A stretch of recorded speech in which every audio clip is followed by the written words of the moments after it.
Saludos amigos, hoy jueves 13 de febrero de este 2014. Quisiéramos iniciar hoy con un pedimento, nada más un pedimento. Es la enésima vez que lo hacemos.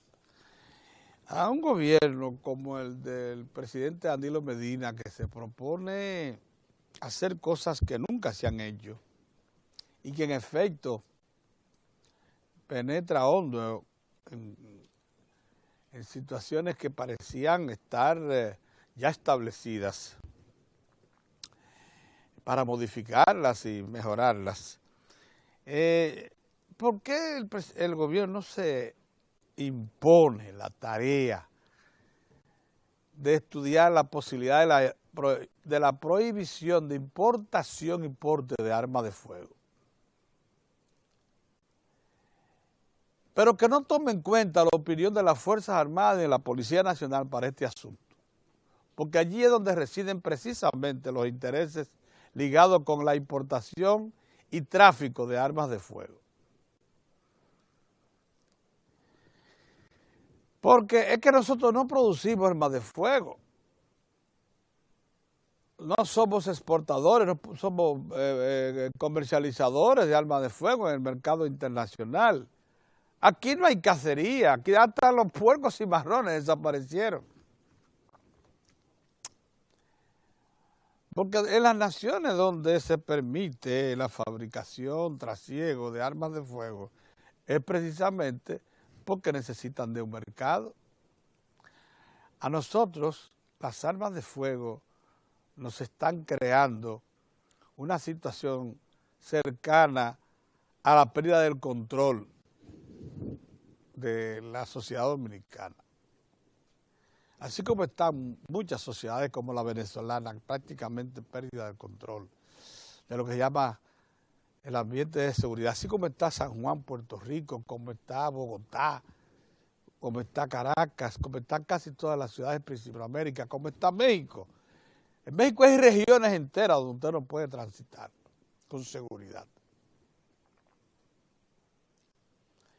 Regiones, además de la Ciudad de México, porque las armas de fuego y los bandoleros de toda ralea se han apoderado del entorno. Entonces, pero muchos de esos países que les estoy mencionando son fabricantes de armas, tienen mercados para las armas. Nosotros, ¿qué diablo de mercado podemos tener que no sea la intención de enriquecer a unos cuantos favorecidos, influyentes, casi todos ligados originalmente a las Fuerzas Armadas y a la Policía Nacional, los que participan del negocio?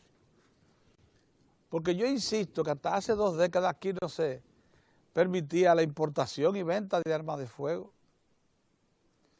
que eran privilegiados los que tenían que el formulario 25 del jefe de las Fuerzas Armadas, del jefe de la policía para tener un arma de fuego. Los civiles que podían acceder era con el formulario 25.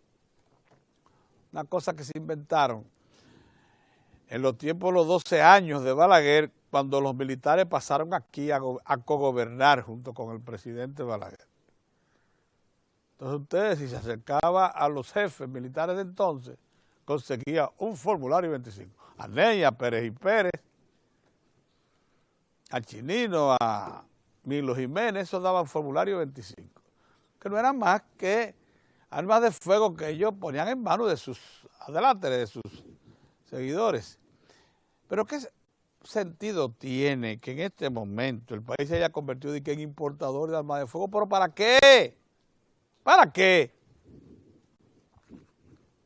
Aquí armas de fuego solo debieran portar los policías y militares en servicio. Y tan pronto salgan de servicio, deben dejar el arma en el cuartel e irse a su casa, sin arma. Y a todo el que se le ocupe un arma de fuego civil, o cualquiera, o militar, que sepa que va a tener encima la ley. Y ustedes van a ver como buena parte de la criminalidad del país termina controlada, una buena parte, si se hace eso. Porque no tenemos razones para tener un mercado de armas en este país, no tenemos razones. Para tener un ejército y una fuerza armada, eso sí tenemos razones. Una policía, claro, como la tienen todas las naciones organizadas. Pero ahí nada más, eso se limita, el porte de armas de fuego, a esos que vigilan el orden, la propiedad, la frontera, nuestra soberanía, el narcotráfico, en servicio. Desde que se convirtió esto en un mercado de armas de fuego, la criminalidad se multiplicó. Antes, ustedes no se acuerdan, eso fue hasta los otros días, cuando se perseguía a los militantes políticos opositores. El principal argumento que usaba la policía y las autoridades del Ministerio Público era atribuirle el porte ilegal de armas de fuego. Cuando no encontraban otra forma de apresar a alguien y ponerlo bajo las rejas porque era peligroso por razones políticas, únicamente. Entonces le atribuían porte, la mayor parte de esos casos eran inventados únicamente para motivar el apresamiento, porque hasta ahí nosotros éramos una nación libre de esa cosa, hasta que algún militar retirado y otros activos se le ocurrió hacer un negocio de eso, y policías, porque esos fueron los que originaron esto. Y montaron tiendas y consiguieron que el Estado les autorizara a negociar con armas. Y además, claro, lo ha favorecido mucho la porosidad de la frontera, porque Haití se ha convertido en un trasiego abierto de armas, drogas, de todo tipo de cosas ilegales. Acuérdense que en Haití hay 11 puertos de cabotaje. Y yo creo que 2 o 3 de esos que están bajo el control del Estado, los otros están bajo control de familias que se los concedieron para operarlo. Sí, porque es un Estado muy indefinido todavía, en proceso de conformación. Entonces, pero nosotros podemos perfectamente establecer, tal como se está negociando con las autoridades haitianas, puestos de vigilancia fronterizos que sean severísimos, severos, que impidan el trasiego de esto. Y además, si se penaliza el uso de armas de fuego, todo el mundo, todo el que tenga esto va a tener que esconderlo, no va a poder andar con él. En un registro, si lo tiene en el vehículo, se le incauta y se le pone una penalidad. Si es visible, si lo porta físicamente, también. Yo no veo otra forma de combatir la delincuencia y la criminalidad en la República Dominicana que no sea esa, pero además porque lo tuvimos, porque así fue, hasta los otros días, hasta hace 2 décadas.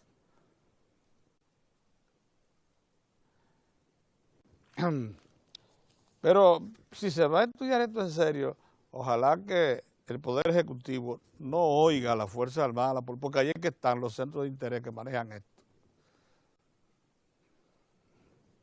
Lo digo de verdad, uno sabe cómo que se bate el cobre aquí. Ayer el Poder Ejecutivo sometió a consideración del Congreso, lo introdujo por vía del Senado, un proyecto de ley que le devuelve la facultad al Estado Dominicano de ser generador y comercializador de la energía. Ustedes saben que el Estado Dominicano tenía el monopolio de la generación, comercialización de energía y lo mismo que de la transmisión.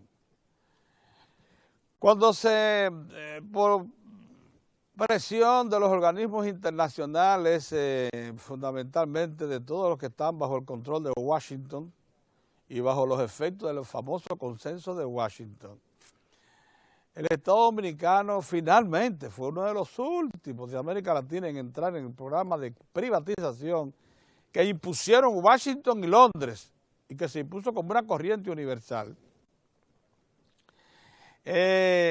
nosotros encontramos una figura que no era justamente privatizar, o sea, traspasar el bien del Estado al sector privado. Encontramos una figura intermedia porque no estábamos convencidos los dominicanos, ni la fuerza política en el poder en ese momento, el PLD, ni tampoco la oposición en ese momento representada fundamentalmente por el Partido Revolucionario Dominicano y el Partido Reformista Social Cristiano. Ninguna de esas tres fuerzas políticas estaban convencidas del beneficio que tendría desapoderarse enteramente de los bienes públicos y entregarlos al sector privado, nacional o extranjero. Entre otras cosas porque ya la privatización que se había iniciado con la década de los 70 en Sudamérica, fundamentalmente en el fondo, en Chile, y que venía ya recorriendo toda América, había sitios donde mostraba ya que el peligro de usted poner servicios públicos importantes como la administración del agua potable o de las presas o de la transmisión eléctrica en manos privadas. Porque el sector privado latinoamericano es muy voraz. Además, porque los mecanismos de regulación latinoamericanos no tienen la eficiencia, la autoridad que tienen en los países desarrollados, Europa, Estados Unidos y otras más. Y entonces el sector privado, cuya única misión es hacer ganancias, sin importarle a quién se lleva de por medio, cuando no tiene regulación eficiente, simplemente se queda con todo y perjudica a la mayoría. Entonces, por eso nosotros nos inventamos la fórmula de la capitalización, que no era otra cosa que ponerle precio al bien público y llamar al sector privado y ofertarle el 50% de la propiedad con el beneficio para el inversionista de que él sería el administrador de la propiedad del Estado, dejando al Estado sin capacidad de participación alguna en las decisiones, cediéndole mayoría en el Consejo de Administración y entregándole la gestión. Así se hizo en el subsector eléctrico, lo único que el Estado ha advertido ya de los peligros que significaba privatizar, por ejemplo, una presa. Imagínense usted una presa hidroeléctrica que produce energía eléctrica, agua para riego, agua para consumo humano, o sea, para acueductos, y también es controladora de avenidas de ríos, que la administra el sector privado. ¿Sabe lo que va a hacer? Que todo el agua que esté embalsada la va a utilizar para producir de esas 4 funciones la que más le rinda beneficio. ¿Cuál es la que más se le rinde? La energía eléctrica. Y va a sacrificar a todo el mundo. Entonces, por eso el Estado se da cuenta que no podía privatizar las hidroeléctricas, ni tampoco la transmisión, que es las líneas de alta tensión que se desparraman por todo el país, que llevan la energía desde los puntos de generación. ¿Por qué no? Porque el sector privado no va a llevar líneas a poblaciones lejanas que no puedan pagar la inversión o que la paguen a muy largo plazo. El sector privado quiere beneficio rápido. Recuperación de la inversión casi inmediatamente. 1, 2, 3 años, no más. Y mucho. Entonces, por eso el Estado no privatizó ni la transmisión, ni tampoco la hidroeléctrica. Y en cuanto a la generación y a la distribución, aceptó vender el 50% de su propiedad y cederle la administración al sector privado. Ahora, ¿qué demostró el sector privado cuando se apropió de esa función de la generadora y la distribuidora? Que sigue siendo voraz. Que aunque firmó contratos de compra-venta de energía cuando se entra propiamente la capitalización en 1999, para ser revisado 3 años, 4 años después, logró de los blandengues del PRD y de Hipólito, que lo daba todo al sector privado, por irresponsable, la firma de contratos que ahora se llaman Acuerdos de Madrid, mediante los cuales Esos contratos que debían renegociarse cada 3 años y medio, de 3 años había que llamar para que al cuarto año ya hubiese operando un nuevo contrato de compra-venta entre generador y distribuidor,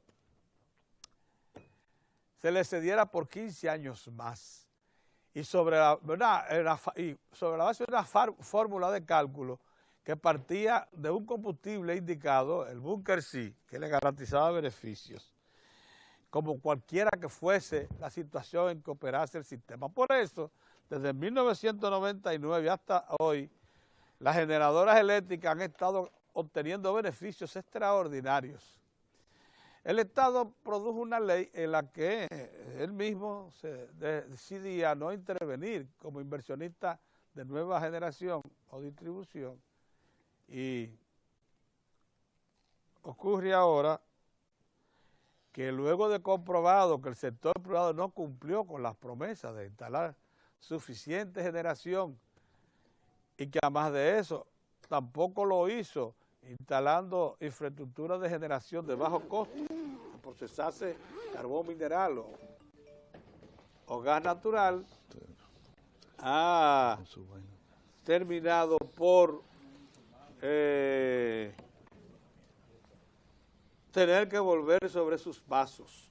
Y ayer sugirió al Congreso que le permita de nuevo, que le autorice legalmente participar de nuevo como inversionista en generación y en distribución. De hecho, la distribución toda le fue a parar a sus manos, porque el sector privado se declaró inhábil para operar eficientemente la distribución y regresó eso a la propiedad del Estado.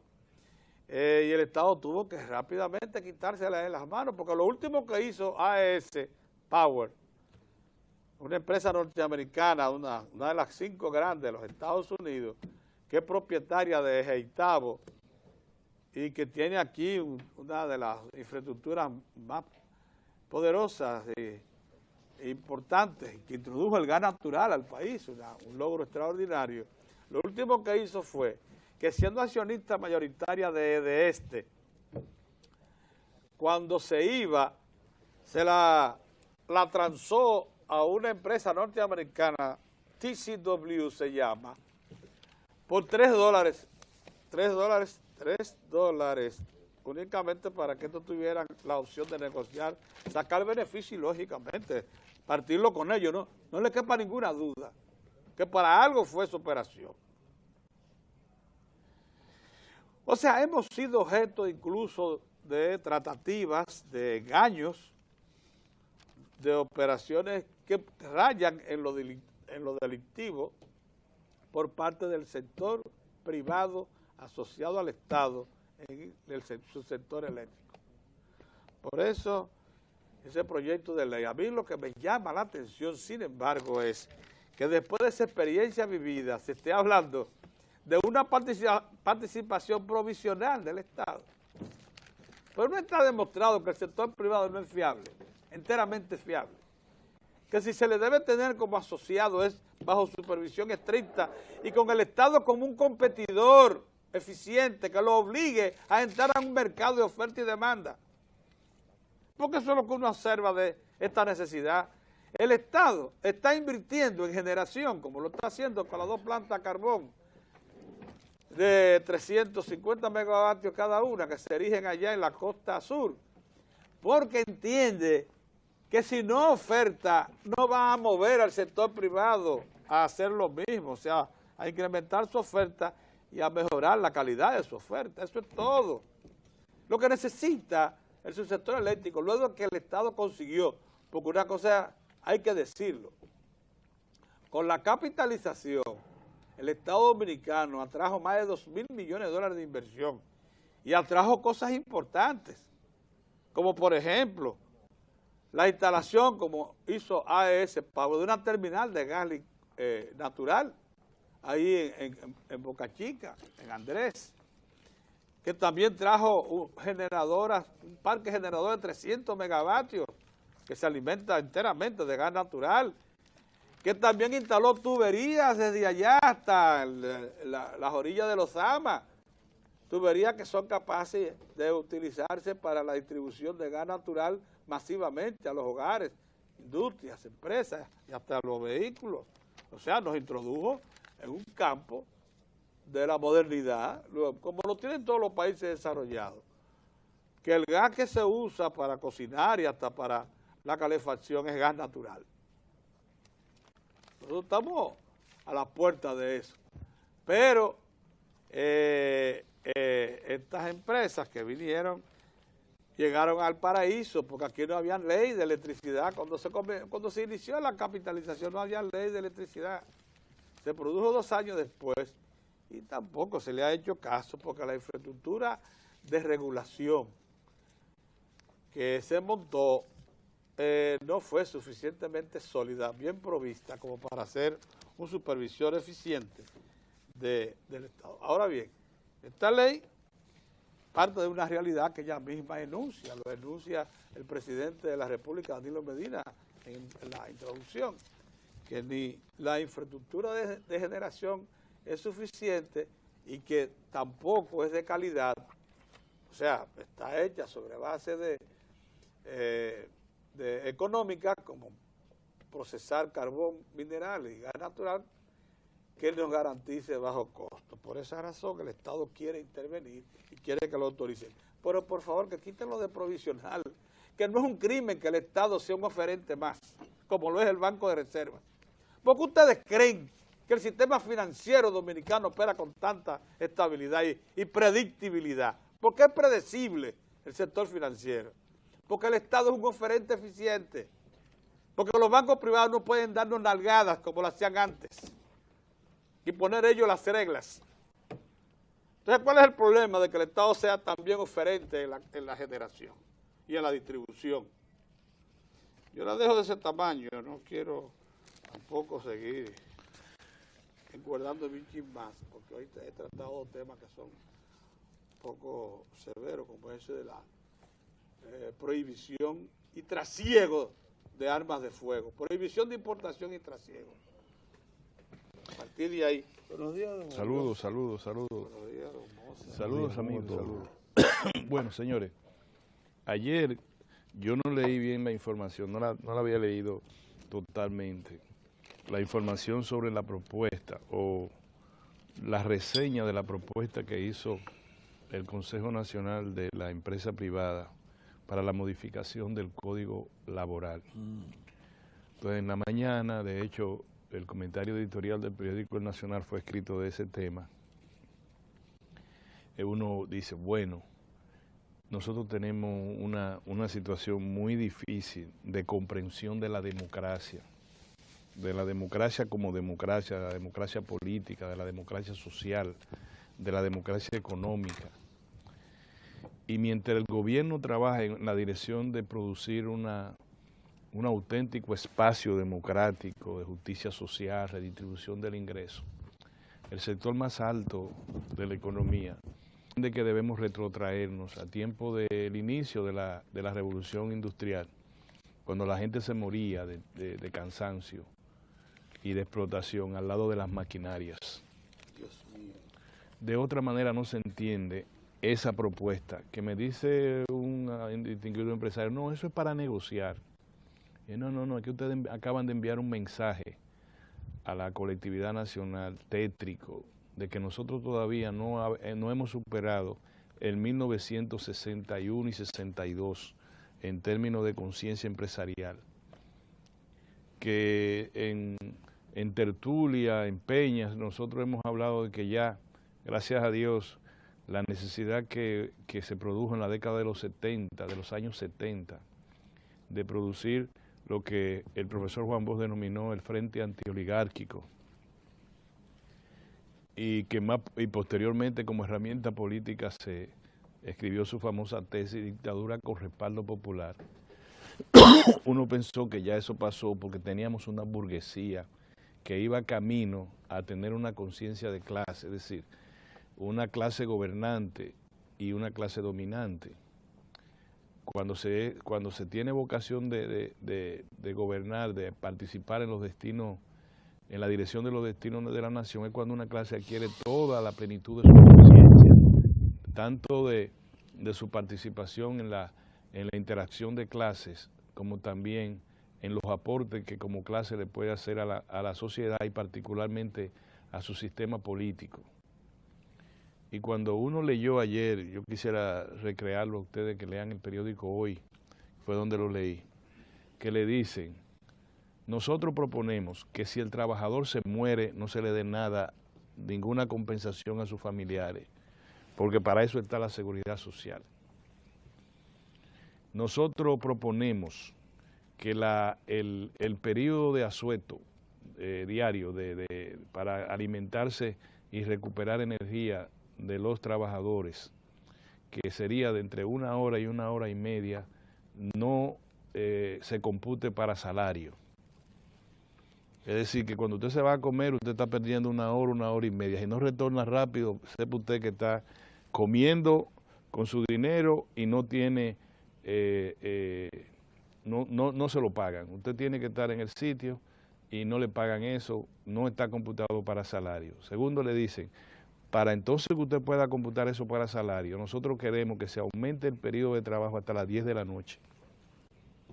Es decir, la hora que termina a las 9 de la noche, por consiguiente las 8 horas están distribuidas dentro de las 7 de la mañana a las 9 de la noche con los turnos.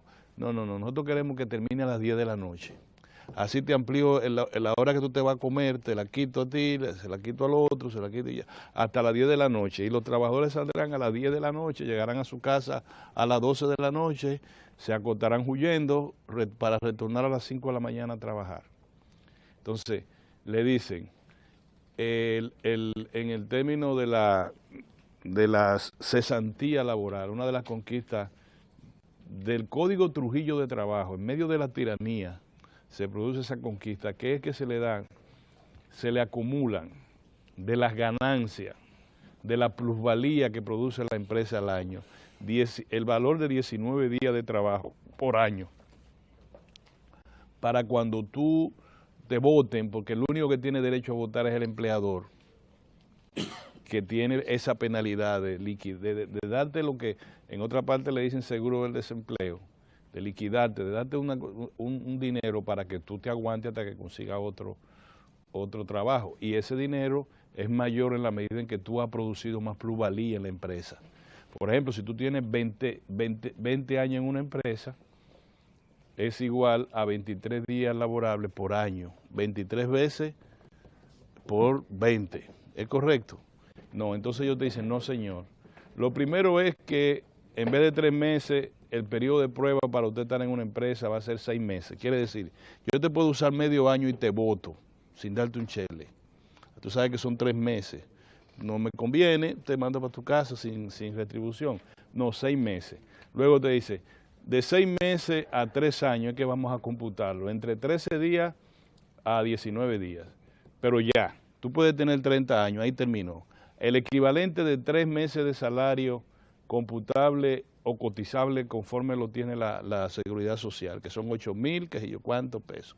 Quiere decir que aunque tú dures 25 años en una empresa, tú vas a terminar cuando te voten con 25, 26,000 pesos. No importa. 26,000 pesos es lo que tú vas a tener como cesantía laboral.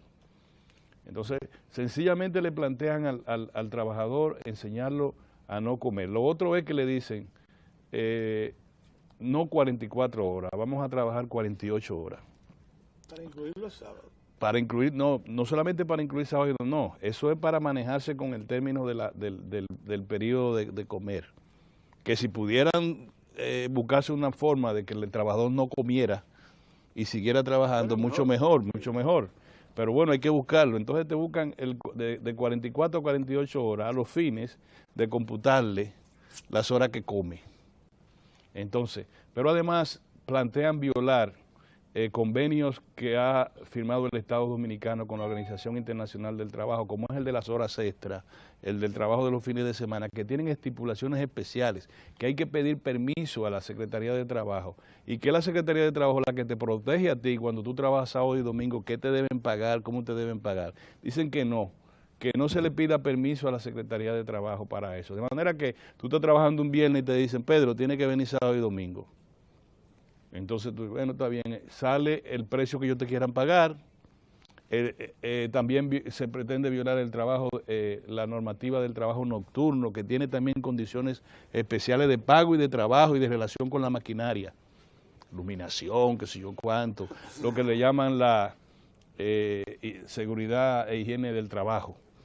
Tú tienes que tener condiciones, que la secretaria, que un inspector de la Dirección General de Trabajo, el que va a la empresa para saber si se puede trabajar en nocturno, en la noche. No, que no le pidan permiso. Entonces tenemos que cercenan el derecho a la cesantía. Te piden que aumenten el número de horas laborables sin garantía de que el trabajador será sustancialmente beneficiado. Te cancelan las horas de comer, te la cancelan. Te incrementan el número de horas laborables hasta las 10 de la noche en términos de los horarios que se planteen.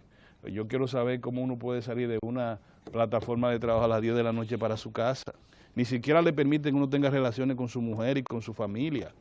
Es decir, lo que yo llamo la atención es el criterio que tienen los hijos de la generación anterior, de sus relaciones con los trabajadores. Porque quienes han planteado todo eso son los jóvenes. No son los viejos, son los jóvenes. Las abogadas bonitas que están aquí, que se manejan, que estudiaron fuera, será para ahorcar a la gente. Entonces eso sonriente siempre. Sí, muy sonriente, muy qué sé yo cuánto, toda la seguridad no puede ser, todo el qué sé yo qué, no, nada puede ser en favor de los trabajadores, como si la relación con los trabajadores debe ser peor que la Inglaterra del siglo XIV, siglo XV. Entonces eso es, para que comencemos a hablar de eso es inaceptable. Mucha gente en los comentarios que he hecho por televisión me dicen, Orión, no te preocupes, el presidente Danilo Medina no va a permitir eso. Yo espero que no lo permita de ninguna manera. Ese no es ni siquiera un motivo para iniciar una negociación. No puede ser este nivel de deshumanización que se plantea. Porque otra cosa es que usted le diga, cargue al Estado, le diga al Estado, miren, vamos a recomponer el régimen de la seguridad social para que la figura del seguro de despido u otra cosa que se inventen, como hay en sociedades más avanzadas que la nuestra, garantice que el trabajador, cuando sea desahuciado, tenga no solamente los beneficios que la seguridad social hasta ahora ofrece, fundamentalmente, que es el beneficio de la asistencia médica, sino que también produzca por tal tiempo que va a recibir un salario hasta que se pueda reinsertar nuevamente en la actividad laboral. Aquí lo que dicen es que el trabajador se vaya a morir para su casa y si se muere no le dan un solo chele a sus familiares. Entonces, yo no sé por qué eso no ha traído mayor encono de la sociedad dominicana respecto a esa dirección del CONE, que entiende que la mejor forma en términos laborales de relaciones obrero-patronales es enseñar al obrero a no comer, hacerlo trabajar lo más que se puede y decirle que no se muera, porque si se muere le va peor.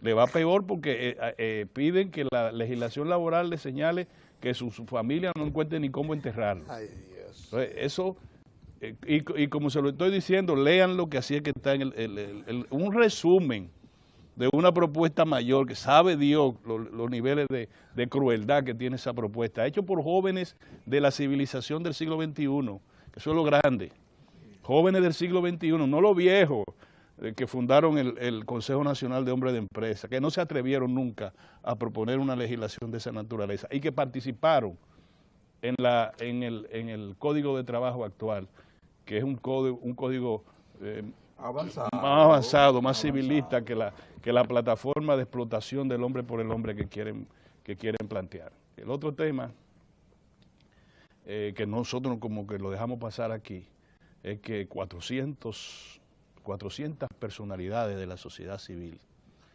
encabezadas por algunos notables literatos dominicanos que residen en el exterior, la señora Álvarez, el señor Junior Díaz y otros, fueron al Congreso de la República Dominicana vestido de toda la civilidad frente a los cavernarios.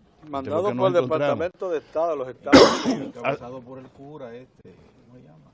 Por el muchacho al cual Serrano, el cura al cual el cavernario cardenal Nicolás de Jesús López Rodríguez lo quiere lapidar.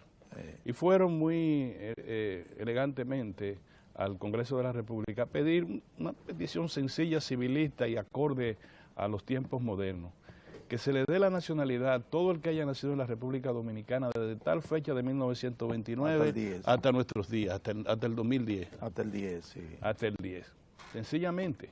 Y conversando con uno de los que Qué fue amenos, ayer ¿eh? en mi oficina, yo le digo, yo te voy a decir una cosa, en términos jurídicos, el que no está identificado, que no tenga una identificación, que no se pueda, no como Macondo, si han leído la novela de Macondo, dice que en el momento que se descubrió ese poblado, nada tenía nombre y había que señalarlo con el índice para poder saber qué es lo que había. No es posible que usted señale a una persona para darle la nacionalidad dominicana con el dedo índice, porque no tiene ni nombre, ni apellido, ni nada. Sencillamente se sabe que vino de la parte oeste de la isla de Santo Domingo o sus ancestros. Eso es también una provocación a la República Dominicana. Y ese San Benito de tildarnos de ultranacionalistas, de la derecha, de qué sé yo qué cosa. No. Eso es totalmente, eso es una ofensa en la que incurren un grupo de gente que se creen por encima del bien y del mal. Nosotros tenemos una ley de inmigración y tenemos una sentencia, una interpretación de lo que en el derecho se denomina el juez de control constitucional. El juez que evita que la Constitución de la República, que no es interpretativa, ni literal, ni de ninguna manera, sino que es conforme a sus letras, evita que sea malinterpretada o que sea usada para fines de despropósito. Y en esa Constitución y en esa sentencia y en las leyes adjetivas se establece quiénes son dominicanos y quiénes no lo son, desde el año 1929 que el constituyente ha sido recurrente. Es desde antes. Hay tratadistas que han venido aquí, lo han señalado desde el año 1905 a 1907, pero desde 1929, cuando el juez de control constitucional estableció que el constituyente ha sido suficientemente claro para establecer que los hijos de indocumentados no son dominicanos. Una cosa es que usted adquiera el arraigo, que usted ya se sienta dominicano, y para eso la buena intención del legislador, del juez de control constitucional y del gobierno dominicano han procurado buscarle una solución a ese tipo de problema que se está procurando conforme a la soberanía dominicana y a la autodeterminación de sus autoridades y de sus entes institucionales. Así que ese gesto de soberbia y de pretender que están haciendo una solicitud en una selva, se les rechaza plenamente a ellos y se demuestra además quiénes son los verdaderos traidores a la nacionalidad dominicana. Y a quien le sirve el pantalón, Héctor, a quien le sirve el pantalón que se lo ponga. Muy buena esa. Qué interesante la situación que vive el país con el debate respecto al Código de Trabajo. Porque en la República Dominicana el tema del debate en torno a la modificación del Código de Trabajo de nuevo desnuda las partes en la República Dominicana y le permite comprender a los analistas por qué la sociedad dominicana es tan desigual y por qué a la sociedad dominicana le ha sido difícil avanzar, que es una sociedad caracterizada por las desigualdades, una parte de la población que tiene múltiples riquezas y otra parte de la población que tiene que ser asistida por el Estado. Que el Estado está como el que va en una carrera, tratando de alcanzar el punto más distante en una carrera larga. ¿Y por qué digo esto? Porque en esta discusión el trabajador se quiere ver como se vio en el origen, en República Dominicana, como una pieza desechable que cuando se deteriora, usted compra un neumático y el día que lo compra aprecia ese neumático porque puede irse a cualquier punto de la geografía nacional confiando en el neumático nuevo. El día que ese neumático se gasta y falla, se lanza al lugar de los desperdicios para que lo tome cualquiera. ¿Cuál es la garantía hoy? Que no hay manera de retroceder con la República Dominicana administrada por un gobierno del Partido de la Liberación Dominicana y sus aliados, porque existe una visión clara. Y el debate permite comprender por qué grupos que se asociaron al presidente Balaguer, que lo apoyaron durante su gobierno de los 12 años, a pesar de las violaciones que se produjeron, y después cómo lo apoya hasta el año 1992. Desde el momento que en la República Dominicana se produce la modificación de lo que se denominaba el Código Trujillo de Trabajo, que comenzó la nueva legislación laboral en 1992, a partir de ahí, estos sectores que estuvieron cercanos al doctor Balaguer rompen y fíjense que se meten debajo de la sombrilla del Partido Revolucionario Dominicano PRD.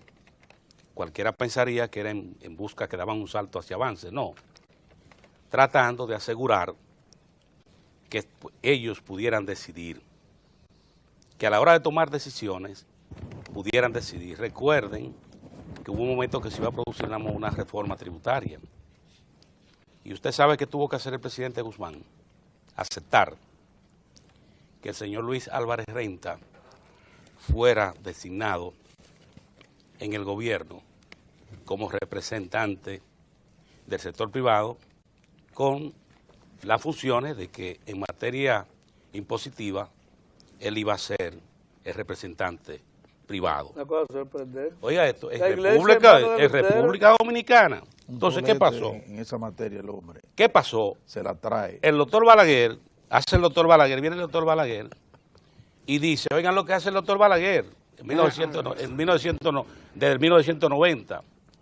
Comienza a buscar el apoyo de mentes sabias.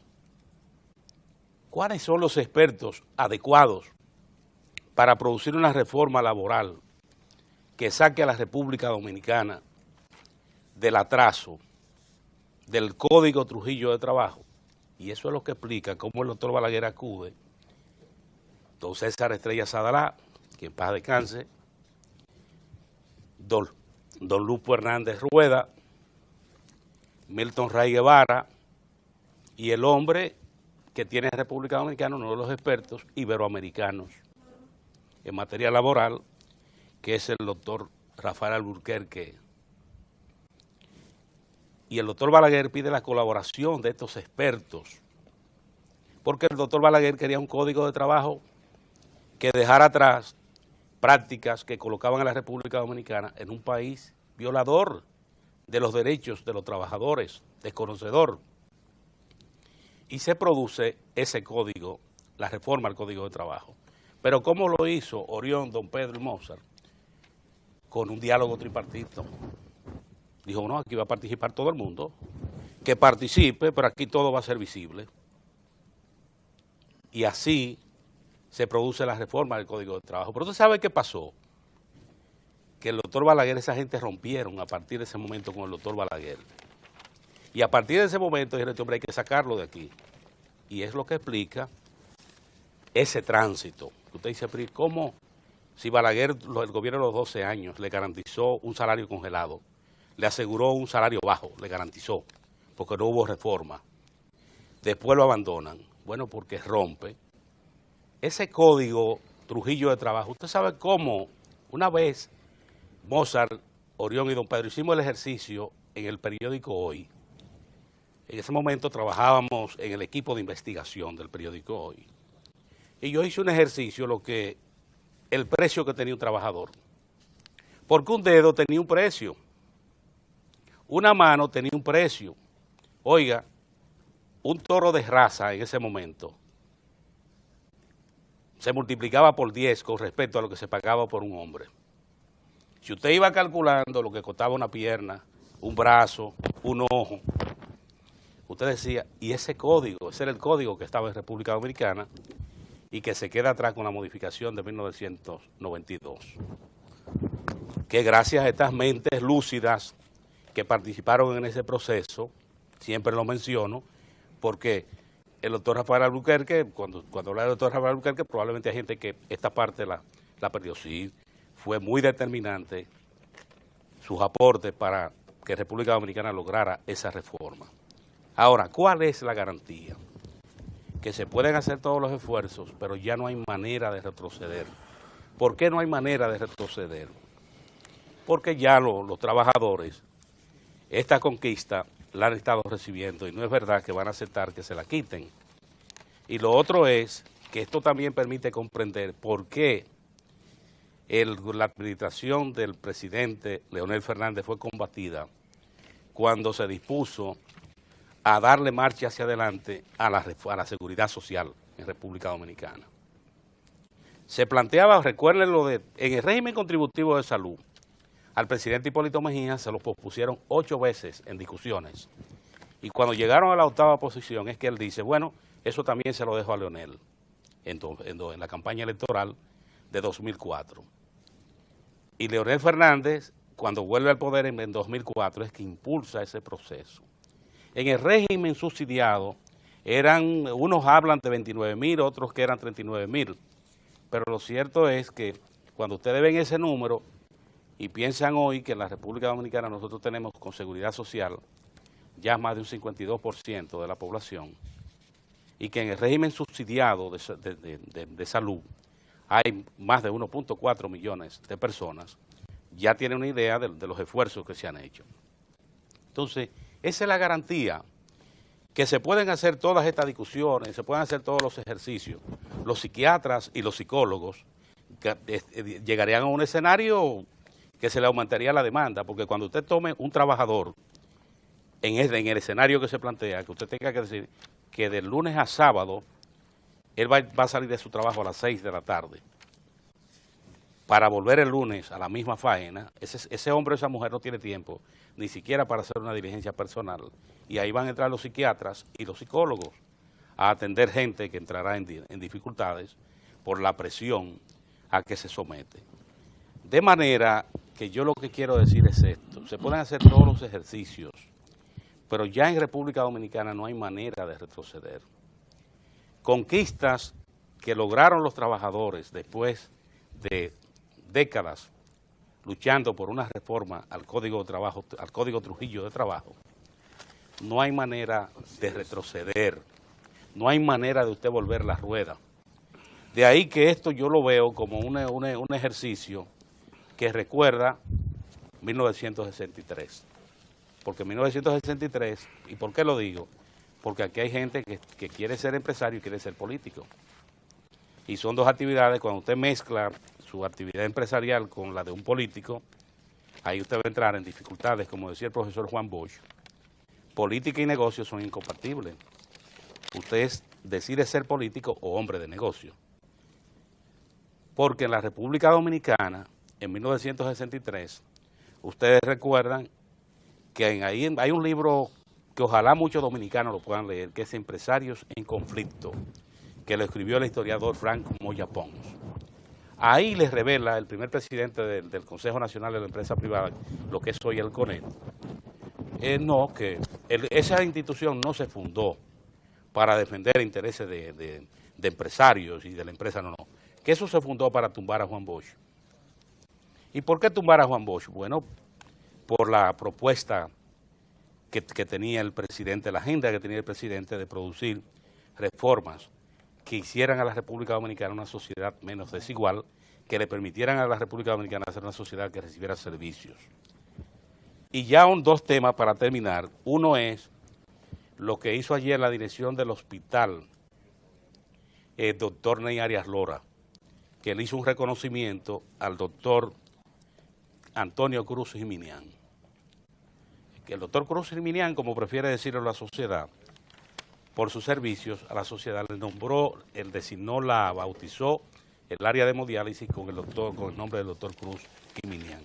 Yo creo que eso es importante, que se lo hagan en vida a un médico que está en ejercicio, un médico que hace una labor social importante en la República Dominicana y que él tenga la oportunidad de ir a ese acto a celebrarlo con la dirección del hospital y que le hicieran ese reconocimiento. Y lo segundo es en la parte de lo que el anuncio que ha hecho el Ministerio de Salud Pública, que ayer en un acto público hizo la entrega de la disposición de 600 millones de pesos para la mejora de hospitales. O sea, es el proceso que ha iniciado la administración del presidente Danilo Medina, que ha estado en marcha, que incluye la mejora de todos los hospitales y lo que son los centros de atención primaria. O sea que ese proceso va en marcha. Y para la gente de Santo Domingo Este, que están celebrando, porque se le quitó una tortura, ese elevado de la avenida ecológica, ese tapón que se daba en la Charles de Gaulle, han dejado de sufrirlo, porque ya la vía ha sido entregada, ha sido puesta en servicio en un acto ayer que encabezó el presidente Danilo Medina en Santo Domingo Este, de manera que ya ahí no hay, la gente se va a poder desplazar, esa pérdida de tiempo, pérdida de combustible, las discusiones que se daban ahí, porque el que venía por la Charles de Gaulle quería pasar primero, el que venía por la avenida ecológica entendía que ya había esperado lo suficiente, una situación difícil que solo los que vivieron en Villamey antes de la primera línea del metro la pueden comprender, porque esa gente celebra que le aportaran esa nueva vía la administración del presidente Danilo Medina. Mozart. Gracias. Buenos días. Ayer a mí me dio mucha satisfacción ver cómo el presidente Danilo Medina y parte de la cúpula empresarial dominicana reían de muy buenas ganas. La portada de los periódicos recogían el momento en que el presidente Danilo Medina participaba de una actividad que aprovechó muy bien para darle las buenas nuevas al sector productivo nacional sobre un paso más hacia adelante del Estado dominicano en procura de facilitarle las cosas a los hacedores de riqueza de este país para que ellos avancen en materia de competitividad y de producción y calidad. Y es cuando anunciaba el asunto del Banco para la Exportación. Eso vino acompañado de unas iniciativas que van dirigidas a fortalecer 3 áreas importantes en materia también de apoyo a la competitividad y al desarrollo, pero sobre todo a aligerarle la carga a los empresarios de este país. Reformas en proindustria, reformas en la ley de zonas francas y reforma también en lo que deberá ser la ley para el desarrollo fronterizo. En todos los casos se trata de manifestaciones plausibles por parte del Estado, un Estado comprometido, como lo ha venido haciendo, no desde esta administración, sino desde hace un buen tiempo a esta parte, en el sentido de aunar esfuerzos junto con el sector empresarial en procura de mejorar el país en todos los sentidos. Y mejorar el país necesita obligatoriamente de que mejoremos nuestra calidad en la producción, nuestra competitividad y nuestra oferta exportadora, que es un elemento donde tenemos todavía serias debilidades. Yo lo que quisiera es que esa sonrisa que vimos ayer plena, satisfactoria del presidente y de los dirigentes del CONET y de la Asociación de Industria, no signifique, o sea, procure incorporar también la sonrisa de los trabajadores. Pero por lo que estamos viendo y por las aspiraciones de los empleadores, de los patronos, no solo nos está invitando al festín, ¿verdad? Muy bueno, que todos aplaudimos, y a la sonrisa y al festejo que vimos ayer en la portada, sino que lo que se quiere es apagarle lo que le queda de sonrisa a los trabajadores. Entonces ayer vimos una portada que, insisto, me trajo mucha satisfacción de ver al presidente de la República armonizar con el sector privado, y vimos a un sector privado satisfecho, se sentían felices de ver al jefe del Estado junto con ellos, anunciándole al país iniciativas que, insisto, procuran allanarle el camino al sector productivo nacional como debe ser, para que sigamos avanzando.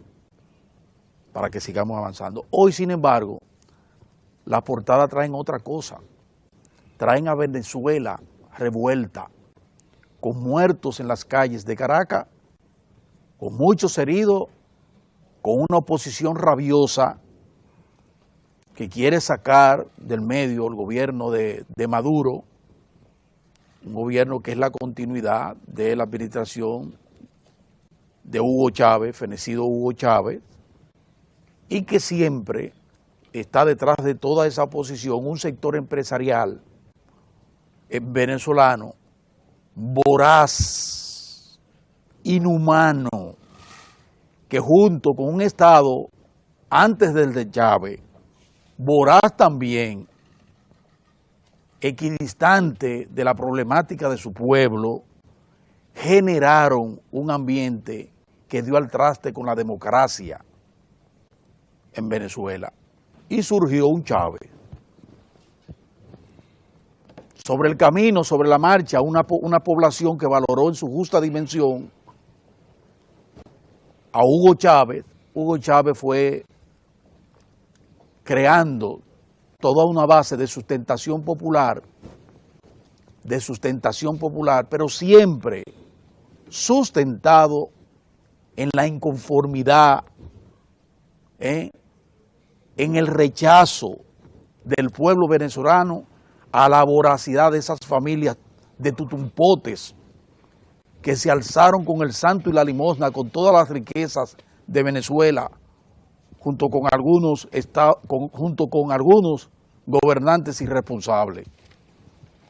Así como se oye, que si cabe el símil, sí, cabe el símil, porque nosotros por aquí andamos muy bien, porque tenemos un Estado responsable y sensible, tenemos un gobierno responsable y sensible, pero es un gobierno y es un Estado que está en medio del acoso permanente de un sector empresarial que ni es sensible ni es racional. Por lo menos sus manifestaciones van en esa dirección, a la irracionalidad y a la insensibilidad, provocando situaciones que en algún momento, si no se corrigen, si no hay cambio, pudieran degenerar en situaciones como las que están pasando en Venezuela desde hace un buen tiempo. Y no estamos tocando extremos, estamos tocando realidades. El viento de Venezuela es el mismo viento que sopla en este país. Olvídense, somos latinoamericanos y vivimos sacudidos precisamente por una hegemonía empresarial regional que ha estado equivocándose.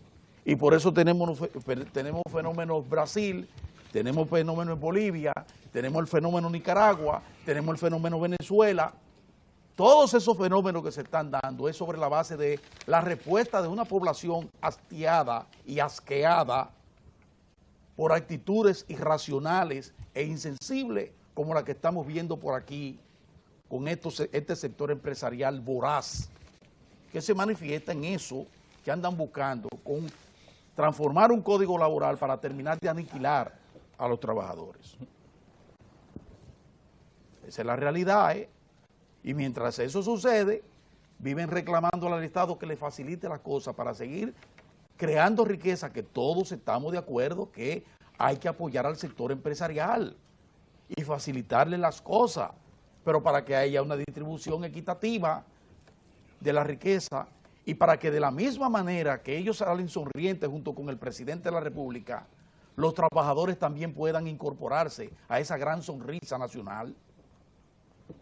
Que la sonrisa no se quede tan solo en un Estado que está haciendo lo que tiene que hacer, como lo está haciendo el presidente Danilo Medina y como lo hizo Leonel Fernández, manteniendo un clima de estabilidad económica y de crecimiento, con políticas públicas dirigidas a darle la mano al sector productivo para que avance y que tengamos una economía y un nicho importante donde fluyan recursos foráneos que encuentran aquí ese ambiente perfectamente bien. Sí, pero que haya una distribución equitativa, Pero aquí ni hay distribución equitativa de esas riquezas que se han creado al amparo de un Estado benefactor y de un Estado paternalista, porque eso es lo que reclama esta gente. Ellos no reclaman ningún tipo de sacrificio. El sacrificio siempre tiene que estar de mano del Estado. Que le entreguen 140 mil millones de pesos, que le dejen a ellos, que ellos no tengan que aportarlo. Ellos tienen que aportar porque entiéndanlo ustedes. Ese sector productivo deja de aportarle al país 140 mil millones de pesos este año. ¿Ustedes saben para qué? Porque el Estado dice, no paguen eso. Asuman eso y tomen ese dinero para la productividad, para que ustedes mejoren su cadena productiva, para que avance. Muchos de ellos compran yates, cogen 3 vacaciones al año y rumba abierta. Otros, miren, tengan del Estado, del Banco de Reserva, tengan 21 millones de dólares, o 31 fueron. 31 millones de dólares. Fomenten las zonas francas, no pagan. Y el Estado tiene que estarlo, a cada momento vemos al bueno de Simón, tocando la campanilla, el de Hacienda, diciéndole, pero vengan a pagar porque no se van a quedar con el dinero. Y todavía estamos luchando por eso, porque paguen un dinero que le deben al Estado, ese sector empresarial. Y sin embargo, miren lo que están apostando, a cambiar el código para acabar de darle en la madre a quien debe ser, y es por su propia naturaleza, su principal aliado, que es el trabajador. Porque sin esa mano de obra, sin ese trabajador entusiasmado, integrado a la labor productiva, las riquezas de ustedes no van para ninguna parte. Y al contrario, lo que crean es un ambiente hostil, que se lo quitó precisamente ese trabajo, como decía Tineo, desde el principio, de ese código laboral que sacó de las empresas. Ustedes no se acuerdan lo que era este país hace 20 años. Ustedes no se acuerdan que aquí las empresas vivían ardiendo. La Codetel, la misma CDE, toda esa, la chocolatera, ¿cómo se llaman? La industria lavador, compacto colectivo y muchísimos problemas. Sociedad Industrial Dominicana. Era un ejemplo, De León Jiménez.